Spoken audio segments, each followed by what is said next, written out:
Hello friend, welcome to clear study. तो friend, Delhi police constable का 1 दिसंबर थर्ड शिफ्ट का एग्जाम समाप्त हो चुका है और इस शिफ्ट में पूछे गए जीके, मैथ, रीजनिंग के सभी क्वेश्चन हमारे पास आ चुके हैं।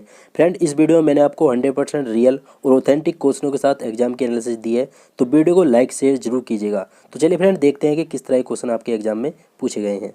तो देखिए फ्रेंड, यहाँ पर क्वेश्चन है जो पूछा गया था, किसे wild life photographer of the year 2020 दिया गया है। तो देखिए, wild life photographer of the year 2020 का जो खिताब दिया गया है वो दिया गया है सरगई कोर्सकोव को। और ये कहाँ की रहने वाली है, ये आगे आपसे पूछ सकता है, तो ये आपको याद रखना है, वेरी इंपॉर्टेंट है ये। तो ये रूस की रहने वाली है।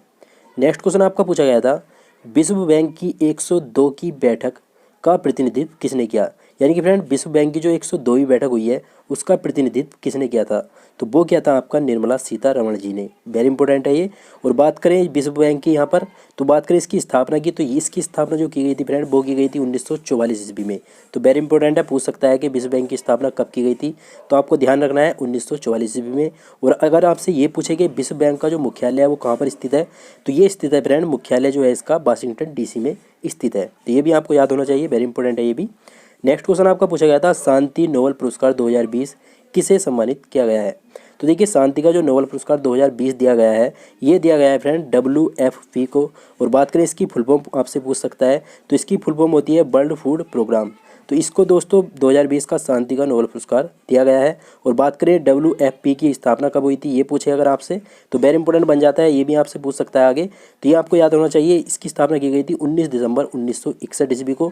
और बात करें इसका मुख्यालय कहाँ पर पड़ता है, तो ये है दोस्तों रोम, यानी कि इटली में। तो ये आपको याद होने चाहिए, मोस्ट इंपोर्टेंट पॉइंट थे ये, तो ये मैंने आपको बता दिए।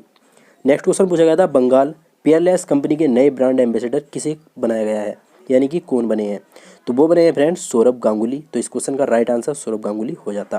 नेक्स्ट क्वेश्चन पूछा गया था, वृद्ध व्यक्तियों का अंतर्राष्ट्रीय दिवस कब मनाया गया है। तो देखिए फ्रेंड, वृद्ध व्यक्तियों का अंतर्राष्ट्रीय दिवस जो मनाया गया है, ये मनाया गया है 1 अक्टूबर को। दिवस से दोस्तों काफ़ी ज़्यादा क्वेश्चन आपके एग्जामों में देखने को मिल रहे हैं। तो दिवस से एक क्वेश्चन तो आपका हर शिफ्ट में पूछा जा रहा है, तो इसलिए जब आप एग्जाम देने जाएं तो दिवस को अच्छे से देख कर जाएं। तो इस क्वेश्चन का राइट आंसर था आपका 1 अक्टूबर। नेक्स्ट क्वेश्चन आपका रीजनिंग से देखने को मिला था, 14, 28, 20, 40, 32, 64। तो यहाँ पर एक सीरीज दी हुई थी, आपको आगे बताना था कि सीरीज को पूरा करने के लिए क्या आएगा।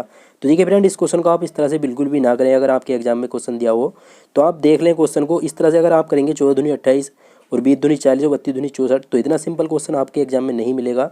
इसमें फ्रेंड 2 सीरीज चल रही हैं, तो देखिए कैसे कैसे चल रही हैं 2 सीरीज। 14 के बाद आया यहाँ पर 20, 20 के बाद आया 32 और 32 के बाद बताना है कि यहाँ पर क्या आएगा। एक सीरीज तो ये हो गई, और एक चल रही है 28 के बाद आया 40 और 40 से आया 64। तो देखिए किस तरह से करना है, 14 से 20 आया, कितना ऐड किया, 6 ऐड किया। उसके बाद 20 से आया 32, कितना ऐड किया, 12 ऐड किया। तो क्या हो रहा है, 6 स्टार्टिंग में 6 ऐड किया, उसके बाद 12 ऐड किया, यानी कि 6 में 2 से मल्टीप्लाई करी तो 12 हो गया। तो उसी तरह हमें 12 से की जो है 2 से मल्टीप्लाई करनी होगी, तो कितना आ जाएगा, 24 आ जाएगा। उसके बाद 32 में 24 ऐड करेंगे तो कितना आ जाएगा, 56 आ जाएगा। तो 56 जो था इस क्वेश्चन का हमारा राइट आंसर था। नेक्स्ट क्वेश्चन भी आपका रीजनिंग से दिया हुआ था, यदि DEAN को NOKX लिखा जाए तो NEED को उस कूट भाषा में क्या लिखा जाएगा। तो देखिए फ्रेंड, क्या क्या है इस क्वेश्चन में, क्या हो रहा है, यहाँ पर D से आया N, तो क्या हो रहा है, N का जो कोड है वो कितना होता है, 14 होता है, और D का कोड क्या होता है, 4 होता है। तो क्या हुआ, D में इन्होंने 10 को ऐड कर दिया, तो उससे 14 आ गया, N आ गया। E का कोड कितना होता है, 5 होता है, उसमें भी क्या किया, 10 ऐड किया, तभी तो यहाँ पर O आया। O का कोड कितना होता है, 15 होता है। A का कोड 1 होता है, उसमें 10 ऐड करेंगे तो कितना हो जाएगा, 11। K का कोड होता है, N का कोड 4 होता है, उसमें अगर 10 ऐड करेंगे तो कितना हो जाएगा, 24 हो जाएगा। और 24 जो होता है वो X का कोड होता है। तो नीचे वाले में भी हमें क्या करना होगा, सब में 10-10 ऐड करना होगा। तो चलिए करते हैं, N में 10 ऐड करेंगे कितना हो जाएगा, 24 हो जाएगा। X आ गया हमारा, X का कोड 24 होता है। और E दिया हुआ है यहाँ पर, तो इन्हों में E का कोड 5 होता है, इसमें 10-10 ऐड करेंगे तो कितना आ जाएगा, 15 हो जाएगा। तो 15 किसका कोड होता है, O का, 2 बार होगा O आ गया। और D का कोड कितना होता है, 4 होता है, इसमें 10 ऐड करेंगे तो कितना आ जाएगा, N आ जाएगा। तो इस तरह से करना है।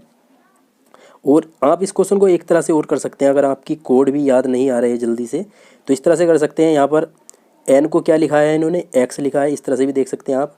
O को क्या लिखा है, E लिखा है, तो E यहाँ पर दिया हुआ है तो इसको O लिख दें।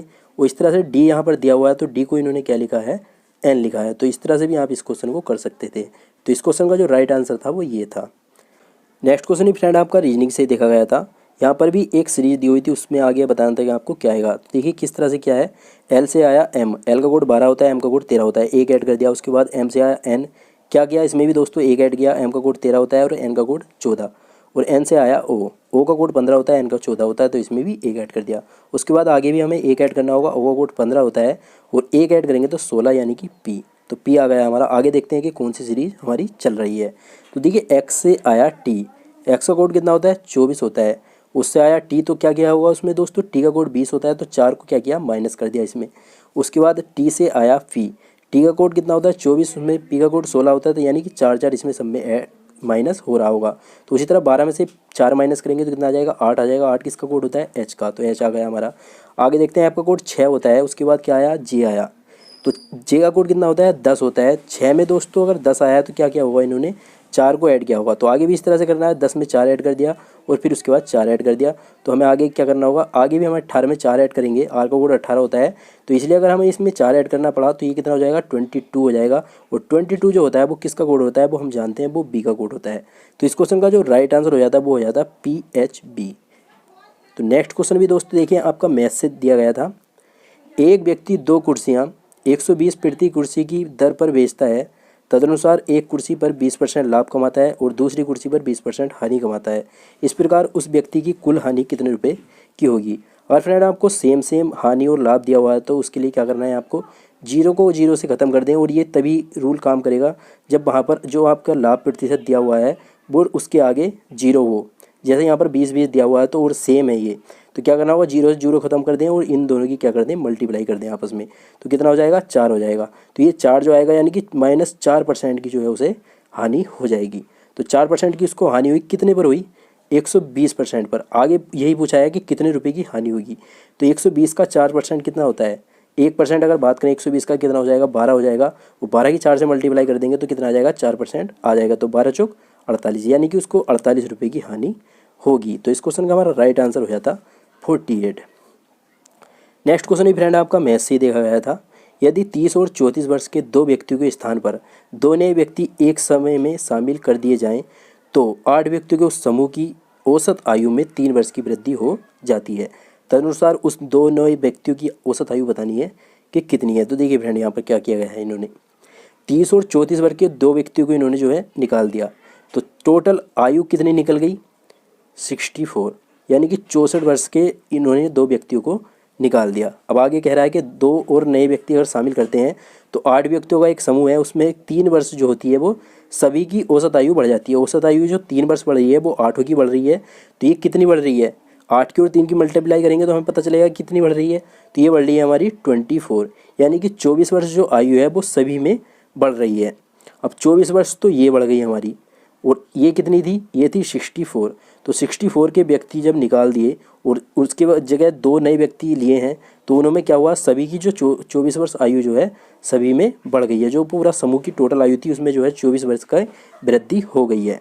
तो क्या हुआ है 64 और 24 को अगर जोड़ देंगे दोनों को तो ये कितना आ जाएगा, ये आ जाएगा हमारे पास 88, यानी दोस्तों दो जो नए व्यक्ति आए हैं उनकी जो टोटल आयु का योग है वो कितना है 88 है। अब पूछिए उसकी औसत आयु उन दोनों की तो कितनी हो जाएगी 44 जो है उन दोनों की औसत आयु हो जाएगी।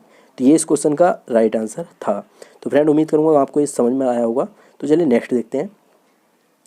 नेक्स्ट क्वेश्चन पूछा गया था लोकसभा के अध्यक्ष का चयन किसके द्वारा किया जाता है। तो देखिए फ्रेंड लोकसभा के जो अध्यक्ष का चुनाव हो किया जाता है वो किया जाता है संसद के सभी सदस्यों के द्वारा। तो ये इस क्वेश्चन का राइट आंसर था आपका। नेक्स्ट क्वेश्चन आपका पूछा गया था प्राक्कलन समिति में कौन सम्मिलित किए जाते हैं।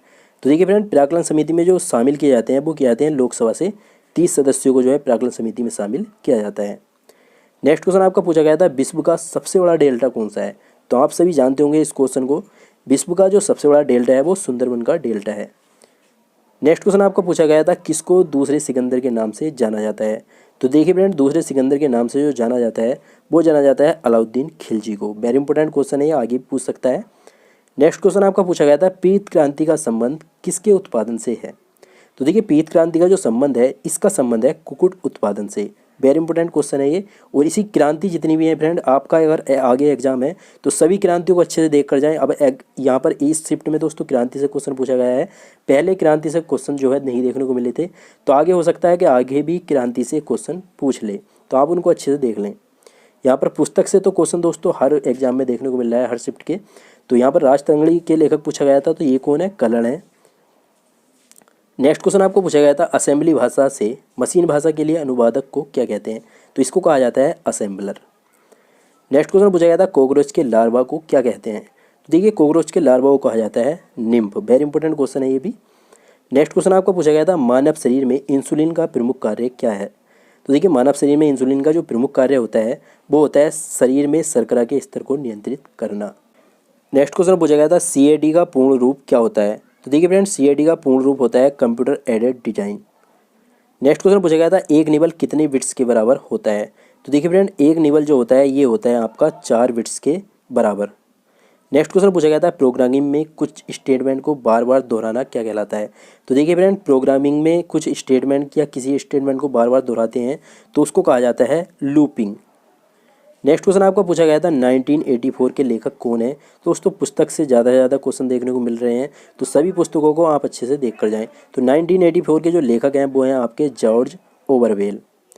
नेक्स्ट क्वेश्चन पूछा गया था the income tax of Florence पुस्तक के लेखक कौन है, तो इस पुस्तक के लेखक हैं सलमान रुश्दी। वेरी इंपॉर्टेंट पुस्तक है ये आप सभी के लिए। नेक्स्ट क्वेश्चन आपका पूछा गया था कलिंग पुरस्कार किसके द्वारा दिया जाता है, तो देखिए फ्रेंड कलिंग पुरस्कार जो दिया जाता है ये दिया जाता है यूनेस्को के द्वारा। और ये बात करेंगे क्यों दिया जाता है और किसे दिया जाता है, तो फ्रेंड ये दिया जाता है विज्ञान के क्षेत्र में वैज्ञानिकों को प्रोत्साहित करने के लिए। वेरी इंपॉर्टेंट है ये भी, आगे पूछ सकता है। तो फ्रेंड यही थे बस आज के क्वेश्चन जो मुझे थर्ड शिफ्ट के मिल पाए थे। तो उम्मीद करता हूँ आपको ये वीडियो जरूर पसंद आया होगा। अगर फ्रेंड आपको ये वीडियो पसंद आया तो इस वीडियो को लाइक शेयर कमेंट जरूर कीजिएगा। और अगर आप फ्रेंड चैनल पर नए आ गए हैं तो चैनल को सब्सक्राइब करके बेल आइकन ऑल पे जरूर कर लें ताकि फ्रेंड आपको नई वीडियो की नोटिफिकेशन मिल सके। तो चलिए फ्रेंड मैं मिलता हूँ आपसे नेक्स्ट वीडियो में, तब तक के लिए जय हिंद जय भारत।